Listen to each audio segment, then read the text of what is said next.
So hi everybody, thank you very much for coming despite the Easter holiday break. I'm personally very happy to introduce Britaldo Soares Filho. Some of you have met him in the course he gave last week. On the weekend before, he was awarded the Georg Forster Prize of the Humboldt Foundation.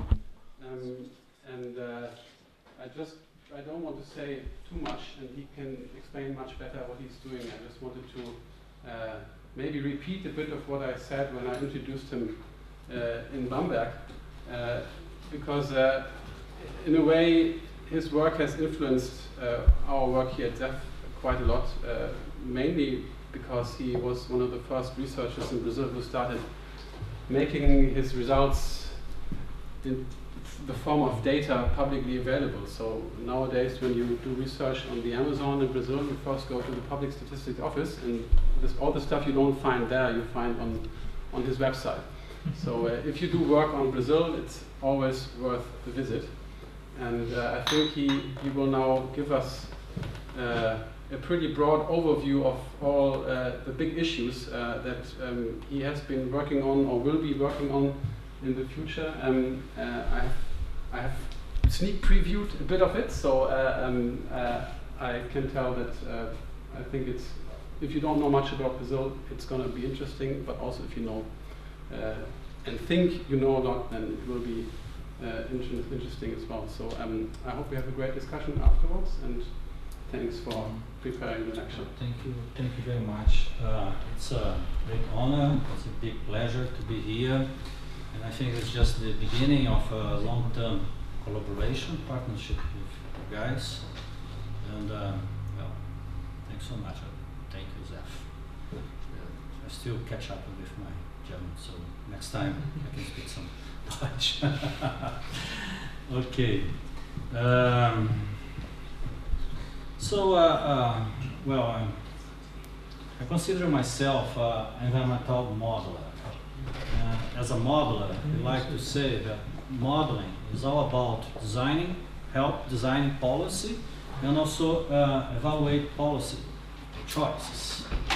So I like to present some application of modeling to policies in Brazil, land use policies in Brazil.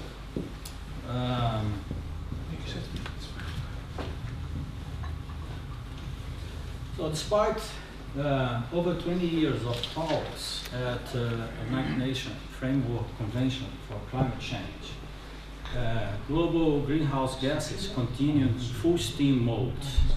Not only they have grown, but also they are still accelerating. Growth rates are the double of the early 90s, which will lead us. The only sector that reduced emission was the land use sector, and I'm going to explain the reason for that. So if we continue this trend into the future, we are just following the worst case scenario, the IPCC scenario, which is consistent with 4 degrees of temperature raise by the end of the century. And what to expect? Climate change is already here, right?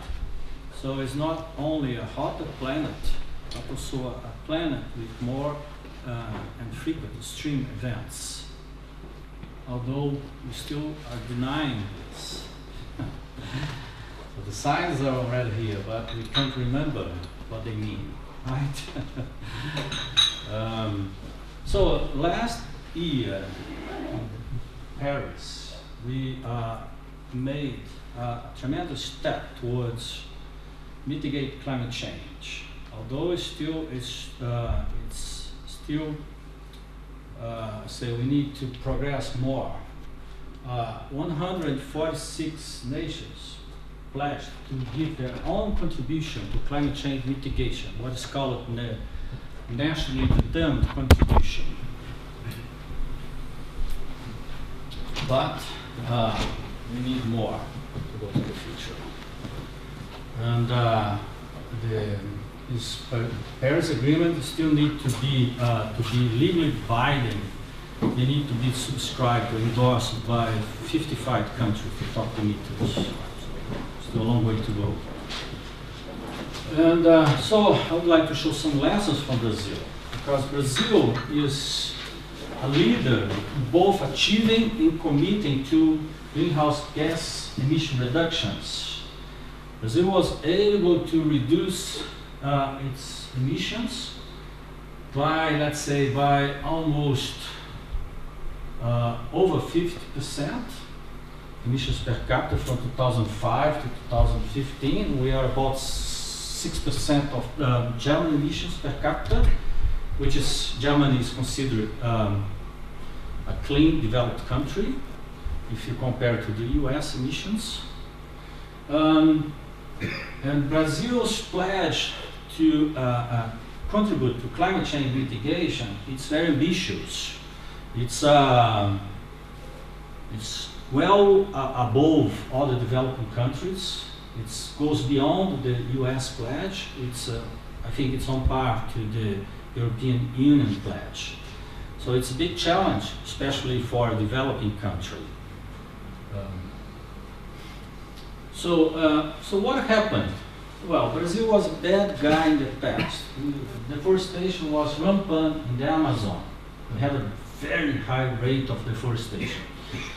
So we used the trend of the early 2000s to build a simulation model predicting the future of the Amazons. It's what we did. And we used these animate maps as a early warning to communicate the fate of the Amazon. And this was very interesting because it was a very powerful communication tool. These animated maps, this animation, end up in the hands of powerful stakeholders, such as some governors of the Amazon states. And it was funny to see them presenting this and say, this was before I took office. Now, the history, we are going to write a new history. And so what happened? Well, Brazil was able to reverse this bad trajectory. We reduced deforestation from 2004 to the present, about 80%. This was a huge contribution to climate change mitigation by Brazil. We spare, I think, now over 3 billion tons of CO2 emissions, just reducing deforestation in the Amazon. But this was what we predicted. And then this is the historical deforestation, and this is Brazil's target. So Brazil still needs to reduce a little bit more to achieve its commitment regarding the RED, which is a policy called reduce emission and from deforestation and forest degradation. So what caused this precipitous decline? So it's not just one cause, but it's an interplay of intervention, policy interventions. The first one was this huge expansion of protected areas in the Amazon. From 2002 to 2009, Brazil added, you can see here the, oops. You see here the new protected areas. So it's 70 millions of hectares. It's about twice the size of Germany that we added as protected areas, including the 3 major categories: indigenous reserves, sustainable use, and strictly protect. It's had an effect because we this took land out of the land grabbing market. Said, oh, I cannot go here because here there is already a designation, land use designation. And those protected areas, they were effective in deterring deforestation. And the good news was because they not only locally deterring, but also they avoid leakage. That means that they did not displace deforestation elsewhere. So this kind of strategy, conservation strategy, was a new paradigm in protected area history because we focus on creating protected area and land of intense land use conflict instead of hotspots of biodiversity. So to act as green barriers against deforestation. And as you can see this, especially the areas in black. Oops, go back here. They were very effective in deterring deforestation. This is the indigenous reserve. So the indigenous people, they are considered the guardians of the forest. And you know why they are so effective? Because they kill trespassers, right? And what else? Well, we have much more command and control guided by a monitoring system. But Brazil set up cutting edge monitoring system to monitor deforestation on annual basis and also to detect, to provide early alarms of deforestation, use monthly products. So this helped enforcement and this guided enforcement. And there was a clear association. Dr. Bonner has a paper showing that there is a spatial association with fines and also places where deforestation was most reduced. So it has a very important effect. And because now we know where the forests are, so we also established this new policy that we have a black list of municipalities. So the top municipalities, the top deforesters, we banned the credit to all landowners within those municipalities. Those just create a collective effect because they could not get bank loans. So there was a reaction to clean the municipalities. And those municipalities, we can show that they could reduce more deforestation than others because of this pressure that they were under.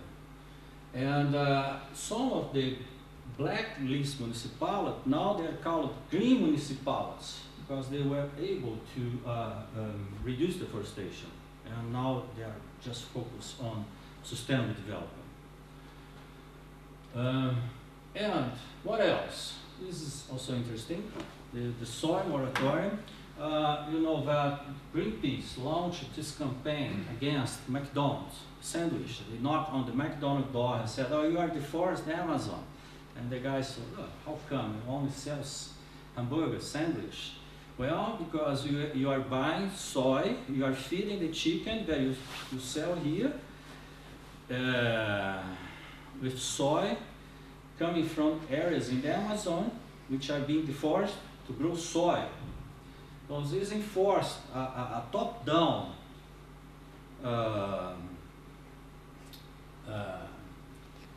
movement to clean the supply chain, the soy supply chain.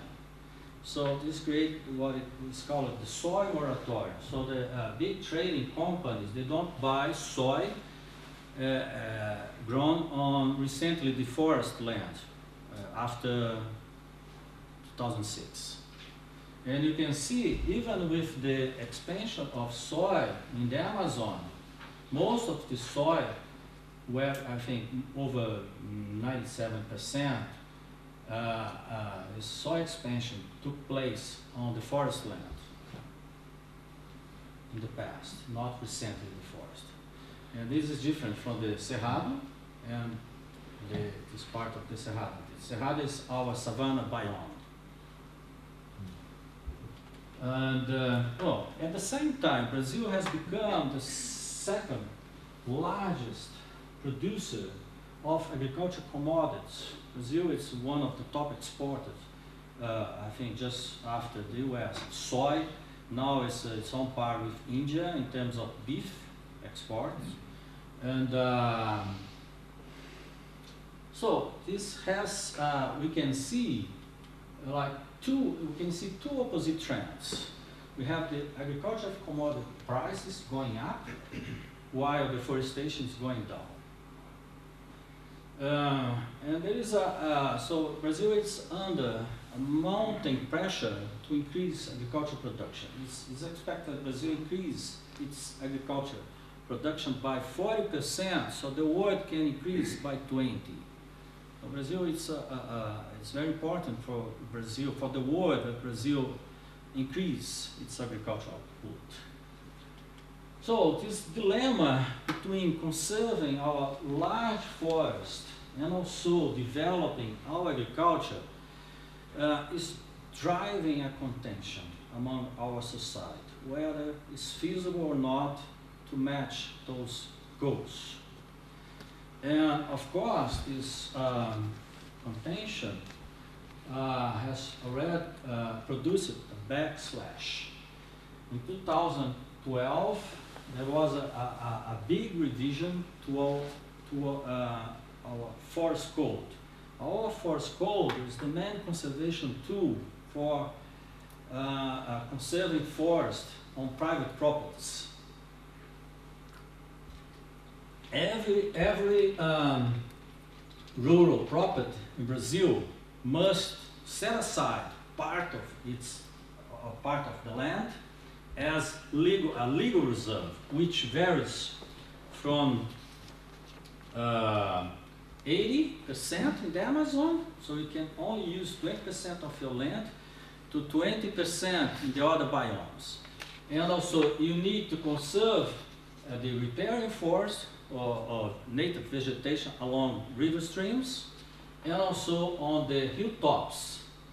And the amount of native vegetation that exceeds the forest code requirements is what we call forest surplus. I'm going to explain what we do with the forest surplus.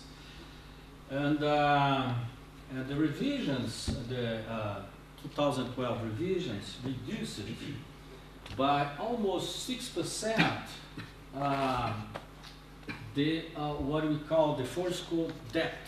It's the forest that was illegally deforested in the past, so landowners need to restore forest at their own expenses. So this is what is called forest debt, it's if you are below compliance.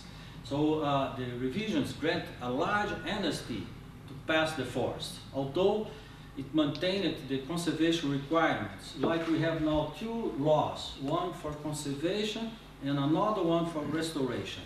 So we relaxed the restoration requirements. So we analyzed the impact of the forest code revision in this paper in 2004. So, okay, so I showed some lessons. Let's see some challenges for Brazil. So, and I'm going to analyze the Brazil and the sea, the Brazil's pledge to contribute to climate change mitigation, what's called the nationally determined contributions. So first, let's have a look at the Brazil greenhouse gas emission profile. We are able to reduce emissions from land use change, mostly from Amazon deforestation, but as you can see, agriculture emissions is increasing, and also energy sector is increasing. But still, the land use sector accounts for 6% of our emissions. So it's very important to reduce emissions in the land use sector. And 88% of emissions in the land use sector comes from the livestock, as the form of enteric emissions. You know that the cow pups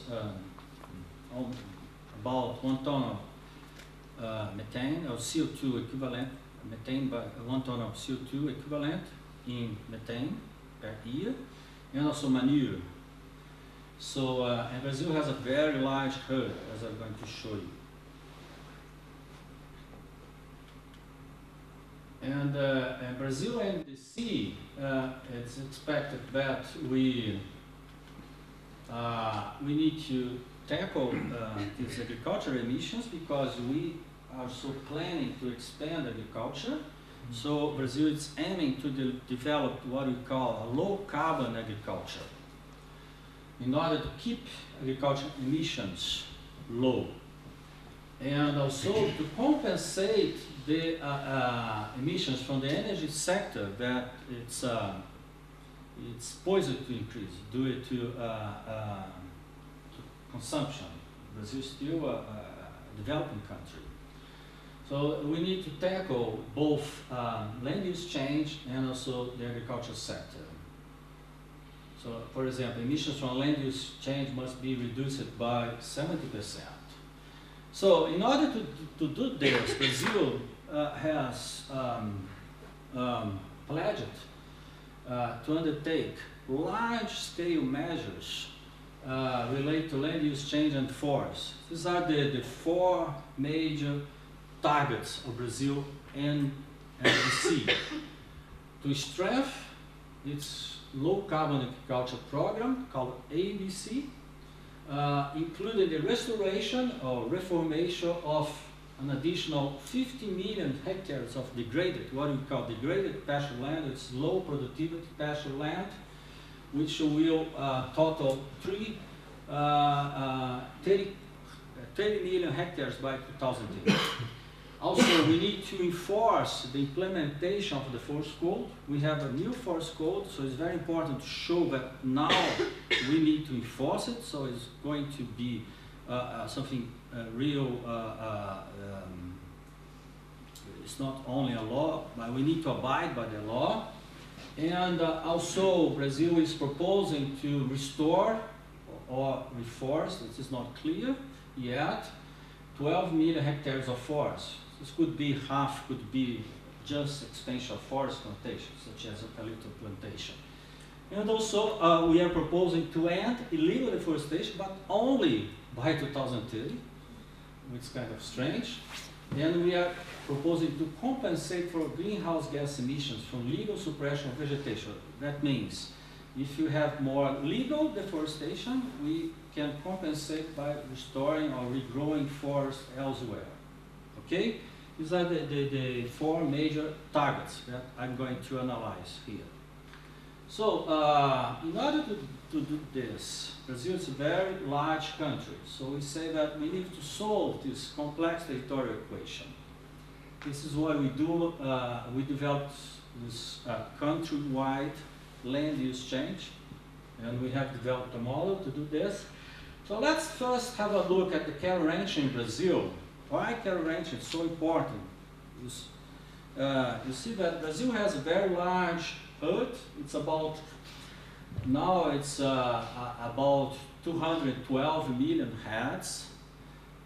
Compared to the US, it's, we have more than the double. But US produce more beef with a much smaller herd and has more value, aggregate value. Why? Because most of the cattle in the West is finished in feedlots, what we call the concentrated animal feed operation. Whereas in Brazil, it's still grass-fed. So we fatten the steers on the pasture. But we have a very low stock density. It's just about 1 head per hectare.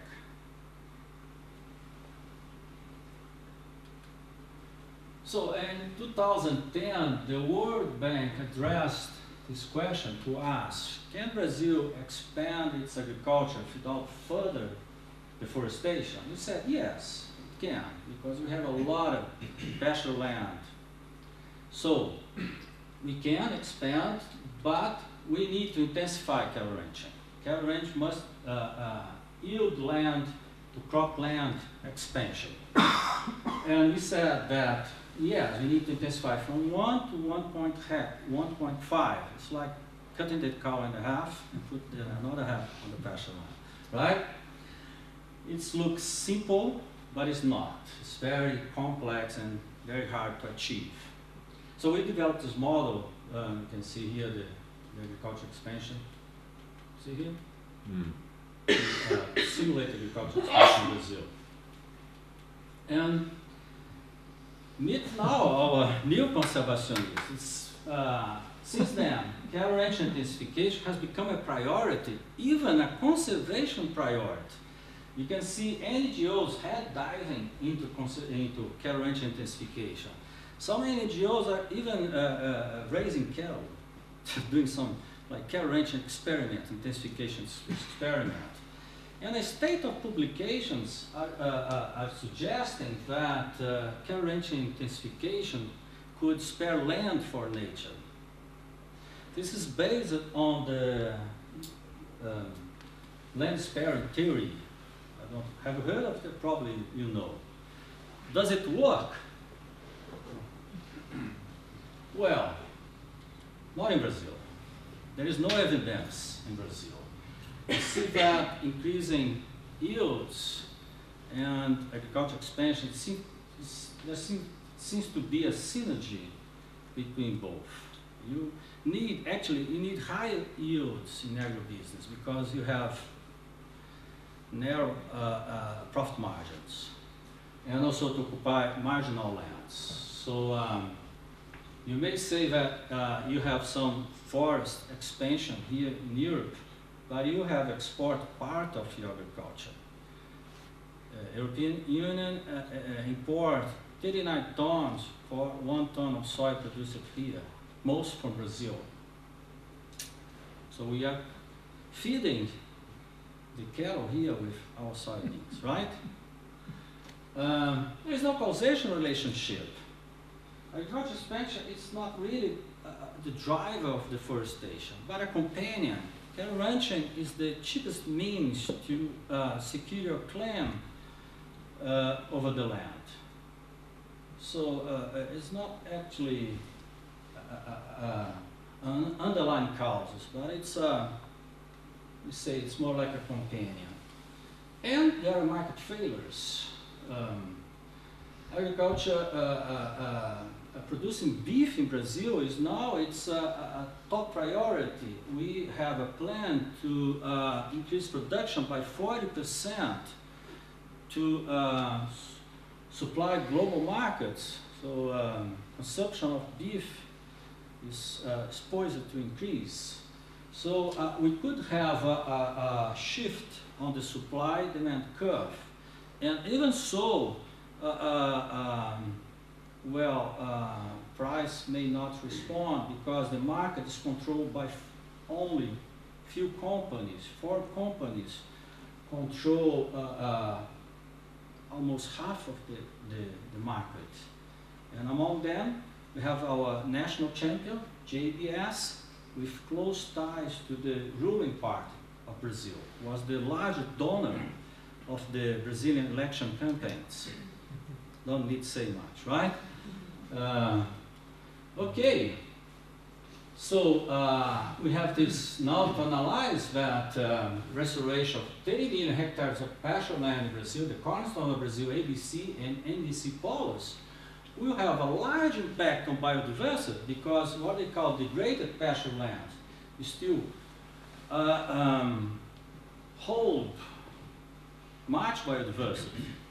This is a degraded pasture land, which looks much more like a savanna, cerrado, but you go there, it's full of cows.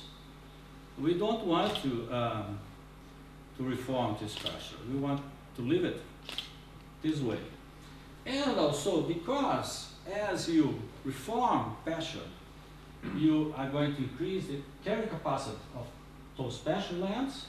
You need to also, it's a big investment for the rancher. He needs to pay back the investment, so he will hold the cows and to increase the herd. And this will backfire actually, because you increase, doing so will increase enteric emissions because the herd will grow. So this is was not considered by the Brazilian government, this unexpected side effect.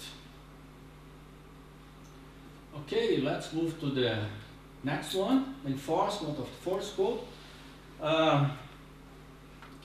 This is Brazil now has an online web system to register all rural properties. It's called SICAR. So we have over 5.4 million properties, and by now they say that half is already registry. It's a self-reporting system. So you go there, you draw the boundaries of your property, you draw this is my legal reserve, this is my repairing area, and this is what I need to restore.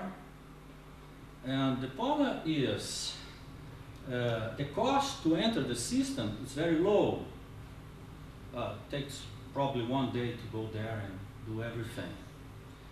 But then I'm going to show the cost will increase over time, because we still, even with the amnesty of the forest code, we still have to restore about 24 million hectares of forest.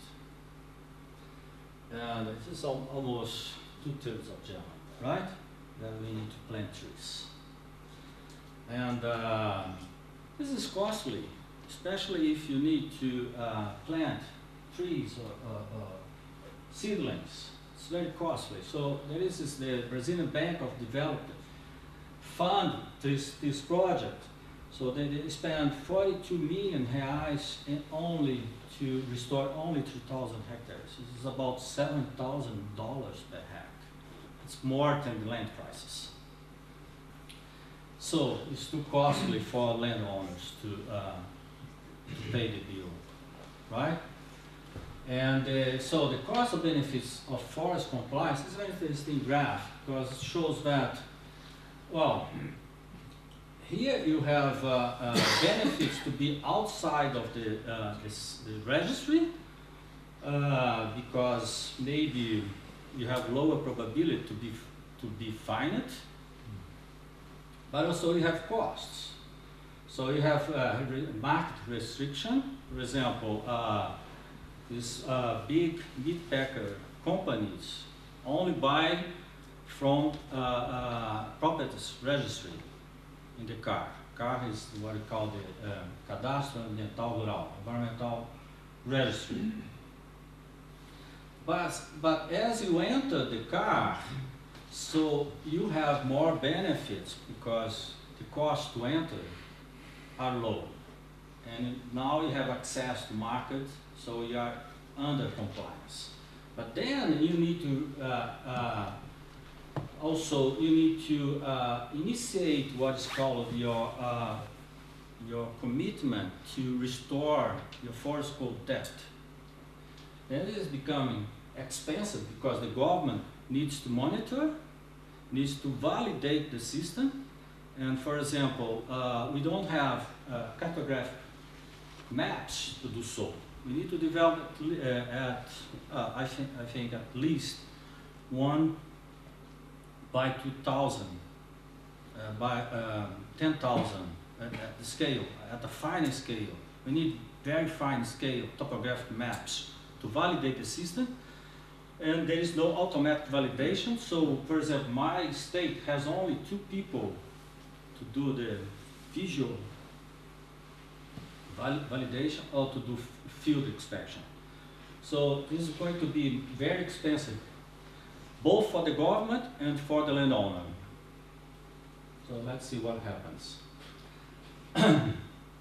End of illegal deforestation by 2008 doesn't make sense, because if it's illegal, we should terminate it right now. And compensate for greenhouse gas emissions from legal deforestation, it's a problem too, because when you deforest, emissions are right away. It doesn't take long for all that carbon stored in the trees to go to the atmosphere. Whereas, on the other hand, to sequestrate carbon by regrowing forest takes a long time. So one does not compensate the other. So zero net deforestation is actually, it's a fallacy. So we just, after the Brazil launched its INDC, we did a quick analysis, published a letter in Science, which signs the government, saying that we have ambitious targets, but we have weak policies. Of course, the Minister of Environment didn't like very much, but we are independent scientists, we need to criticize what we think is true. And we have developed this study for the Ministry of Science. It's called the Mitigation Options for Brazil. And we have just calculated that, this is the marginal abatement cost curve. And you can see that tackling deforestation is still a low-cost option and has the largest potential to reduce emissions in the land use sector. And also, conserving forests has a series of co-benefits in the form of ecosystem service. For example, soy yields in central Brazil rely on the water cycled by the Amazon forest. So if you keep the forest, you are going to impact soybean yields in Mato Grosso, for example. And and we have a means we are now working with to provide a means to reduce deforestation in Brazil. And we are taking Brazil also with the new forest code. There is this new possibility of trading forest. So it's what we call the Código de Reserva Ambiental or forest certificate. This system was conceived to lower the cost of compliance, because now a farmer who has less can buy forest certificates from a property who is, for example, which is above compliance. So you go there, you physically isolate your forest, and then you can emit a certificate and put the certificate on the market. 1 hectare is 1 certificate, so it's by area. And this market has a potential for trading this paper is in press, it's going to be next week in Pelosi. So we did this market evaluation. We calculate that there is a potential for trading about 4 million hectares. So the transactions could reach about $9 billion, which is quite reasonable. But as there is much more surplus than debt, the market will only realize in few states, and the market is constrained by states and biome. You cannot trade across state borders. So only few states, for example, São Paulo, Mato Grosso, Paraná, for example, has potential, especially Mato Grosso. The other states, for example, I live in Minas Gerais, I have a small farm, I would love to trade forest certificates from my farm, but there's no buyer. So what we are proposing is to go beyond the sole offsetting of legal reserves, but to use this kind of market mechanism as a platform for ecosystem service payments. It's what we call the extra market. What we are proposing, because it's going to be monetary, the forest quotas will be in the online system, and so it's very easy to develop the MIV of the system, the monitoring, report, and verification. So we are proposing to use this market as a common platform for ecosystem service payments, and we have calculated a bill that about $84 billion. Actually, now it will be much lower because our currency has depreciated. Also, the land prices are down. Just buying low-cost certificates from areas under deforestation pressure. So we developed a simulation model to simulate deforestation in Brazil, and then we removed the cells that were deforested and had a low cost could be a low-cost certificate. Well, those are some lessons for Brazil. So I think it's what I want to present. I'm open for questions. Thank you very much.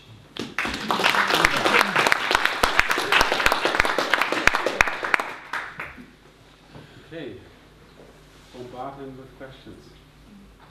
Start with one. Yep. Do mangroves count as forests as well, or would that be a different system? Pardon? Mangroves? Are they considered Mangroves forests? are counted, yes, I say forest, but it's all type of native vegetation. Okay. Okay, because we have savanna, we have grasslands, native. So we call Are they accounted for in the forest code, or? yes, Okay. yes.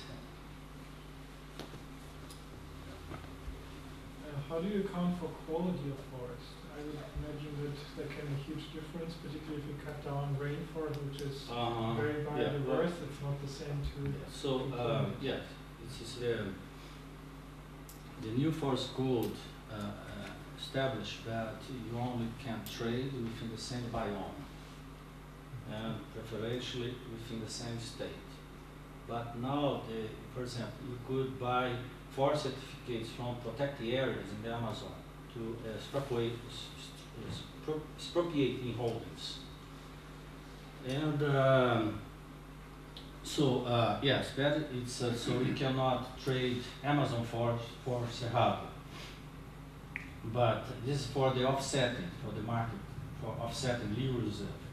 What we are proposing to use as for payment for ecosystem service, that you have to design your project.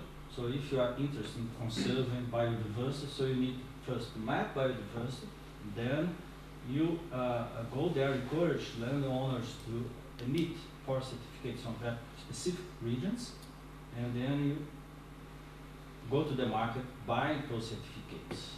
But of course, this would be, you need to find money to fund such a program, right? This could come from the Green Fund, maybe. Amazon Fund. I told this idea to the Amazon Fund that they found interesting. But, I always wondered, but with this quota, that you can exchange forests, if that could not create a mechanism where you somehow legalize deforested land that were under high pressure by taking land that in any case wouldn't be deforested in the future because it's just too deep in the forest, or it's just not creating enough rents to the landholder. So yeah, that's a problem of additionality. So just offsetting, so just the offsetting mark, there is no additionality at all, because you are, but you cannot compensate future deforestation, just for forest code debt, just to, you only trade instead of restoring forest.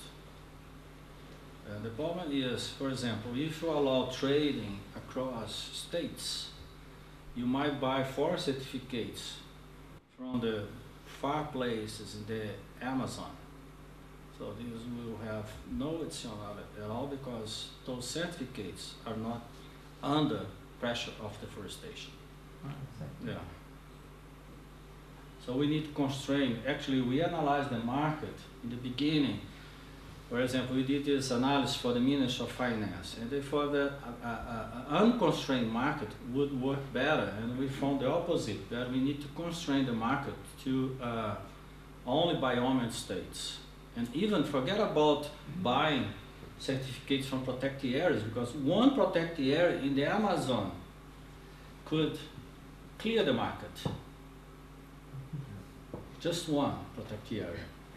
But it's still the Ministry of Environment, still promoting, emitting, issuing forest certificates from protected area. It doesn't make sense economically speaking. Yeah, perhaps. Could you go to this, I think it was the last or second last, where you said there's no market for This one? This one, yes. So you said this above is the surplus? Above is the surplus and below is the debt. So here I can cancel the debt with the surplus. Only those states and biomes. Okay. And you say that in all these Where's- Amazonian states, No, you have debt here, but you don't have buyers because, for example,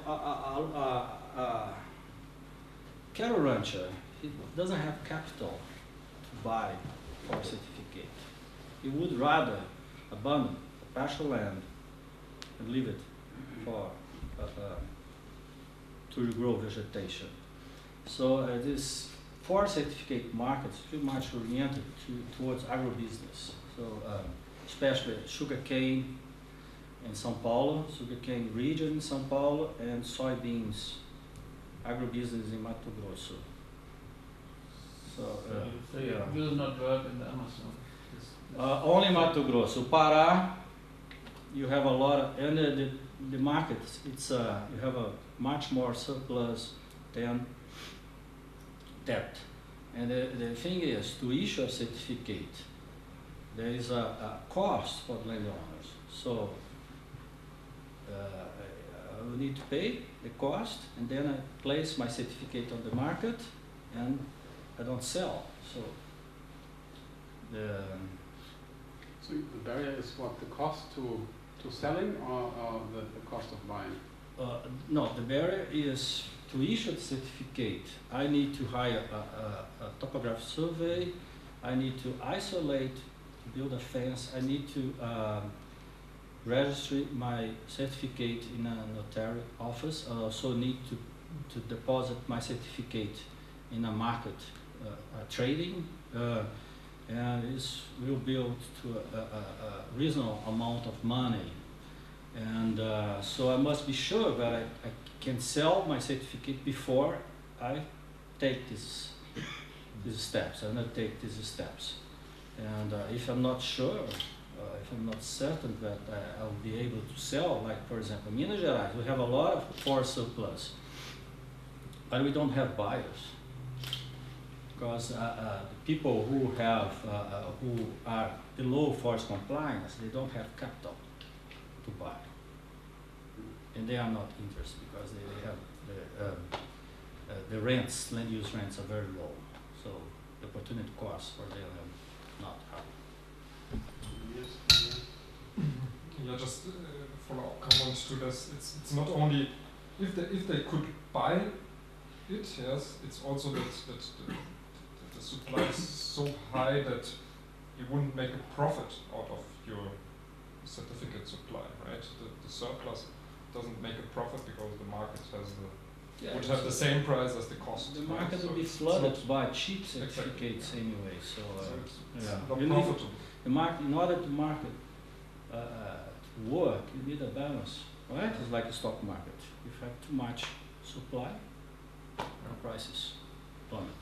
Yeah, I just wanted to go back to the car slides on the costs and benefits, which This is not mine, but was good to it's actually it's a paper still reviewed by Andrea Azevedo and Raoni Rajan. okay, interesting. Yeah, because it's the first. It's nice to have this graph now, yeah, because now I understand there are two problems. Yes? Imagine you are a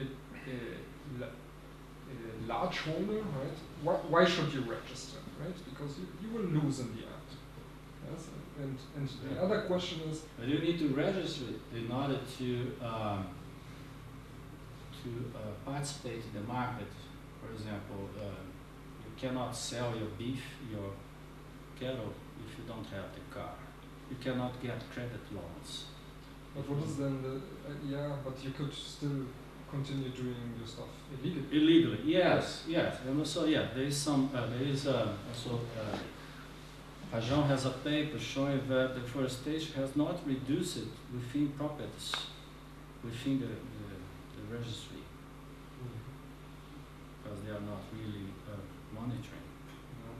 The idea behind this was very interesting because you could find people sending the fine via mail, mailing the fine, because you have the web line system, you can monitor what they're doing, you have the pocket boundaries, but see, they are not really monitoring yet. Yeah, so we are not in this last.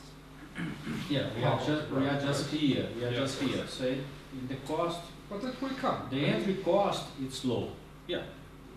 If it's implemented, fully implemented, yes. Yes. Yeah. So it's also something. If it will come, like I imagine all these NGOs that now go to small farmers and register them, yes, and motivate them with the benefits that they would have in the phase Gov1 and Gov2, yes, and in the end they will lose. Yes, it could be like we say a Dangerous. time ticking bomb. Yes. Because Exactly. yeah, because you have your commitment, Mhm. especially if you are under compliance. Now, if you are under compliance to restore your debt, and it's very costly Yes. if you don't get incentives. Another thing is that Wait. Javier,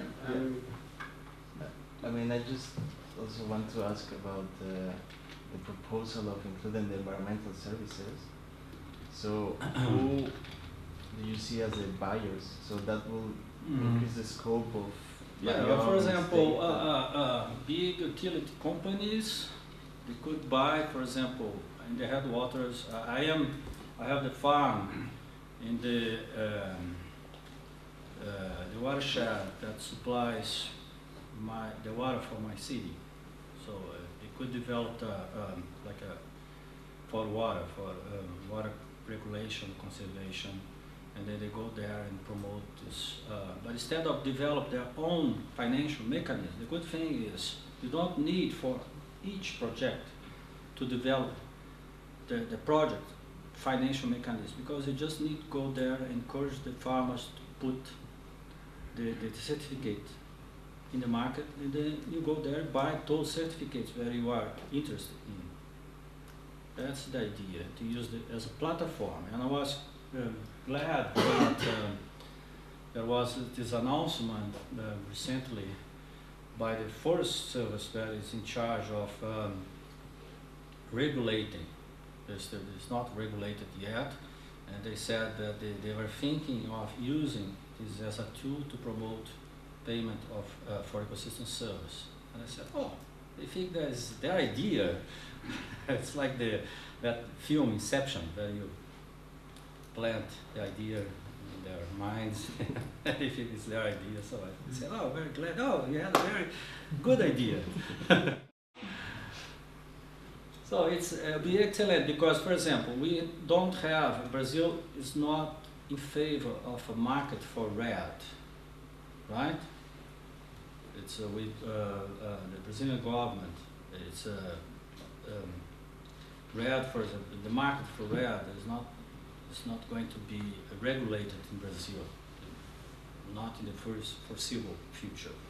But we have a red that's marketed, so if you want to use this market for red, you could use. But now it's actually the currency is the hectare. 1 hectare is 1 certificate. So it's not the carbon stored in that forest, but if you aim forest with high carbon content. Yeah, I just wanted to add up to this part also that a lot of people just register one property and just a small part of the area that they are actually using, and they keep on deforesting just outside of their car boundaries. That's one thing that I discovered in my field research, because they were even telling me that no, we just register what we have acquired 10 years ago, and we have just made a pasture next to it, and we are using this other pasture. So there's a lot of loopholes. A lot of holes even in the car, even if it was enforced. It's I think difficult. And the other thing from this graph is, I know it's not your paper, but for example, the market is not really restricted if you don't have car, because you can still sell to the municipal I know that JBS it's only buying with car in Pará because of the public prosecutor in Pará. In Rondônia, they don't care about car. So the biggest loophole in the cattle supply chain is the meat packer itself. I told this Holly Gibbs, she was not glad about it. Yeah, or people just selling their cattle to the property, to the neighbor property, and he I know, they can use the, also the embargo, like if you have a fine. I asked a rancher, what do you do if you had an embargo because of the fine, Obama fine? I said, I used my wife exactly CPF. CPF is the, what do you say? Social security. Social security number. So she's selling my cattle, not me. not me. Yeah. Marcel? Thank you very much for the presentation, and just maybe to understand it better, we talked about the expansion of protected areas, right? And then you also included indigenous lands in the protected areas, and talking about these traditional lands, do you also take into account the terra quilombolas, like the ones from the African Brazilians? And then the second question is also on protected areas, and you talked about the 4 targets, right? Strengthen the ABC program, enforce forest code, and so on. And then, so protected areas, they're enough already, or what is the reason for not thinking about protected areas? That's a good question. Well, let me try to respond to your last one first. Well, you can say that, for example, in the Brazilian Amazon, now the remaining forest, 50% of the remaining forest is under some kind of protected area designation, which is a lot. It's a huge area. But we still have some areas, for example, in the Amazonas state, we still have, there are still about 40 million hectares of undesignated land. So if you don't designate this land, for example, as national forest, maybe it is going to be occupied by settlement projects. And we know that now that the small landholders are one of the biggest forests in the Amazon. So we need to still secure those undesignated lands, and also we have to expand, protect the area outside of the Amazon. In the other biomes, we are under the what it was established as a target by the what's called the Biodiversity Convention. So it's be like 17%. So for example, in the Cerrado we are about 8, 9. The Atlantic Forest 6%. So we need to expand. And the problem is we don't have public land in those biomes. So we could buy forest certificates and then establish like a network of private reserves. This could be a way of doing this. And you asked about the quilombolas. Well, the quilombolas territories, they are not really large. They're small territories. So I think we did not include those territories on our analysis. Any other question on Humboldt? If not, that's okay, because our hour has passed. And I thank you all for coming. And if you want to stay, you can corner him somewhere and ask more questions. I'll be available tomorrow and the day after tomorrow. Yeah. I'll just find the office next. Mine, yeah. So, should I give them your room and telephone numbers? No. Just stop by. I'll be available. Okay. Thanks once again.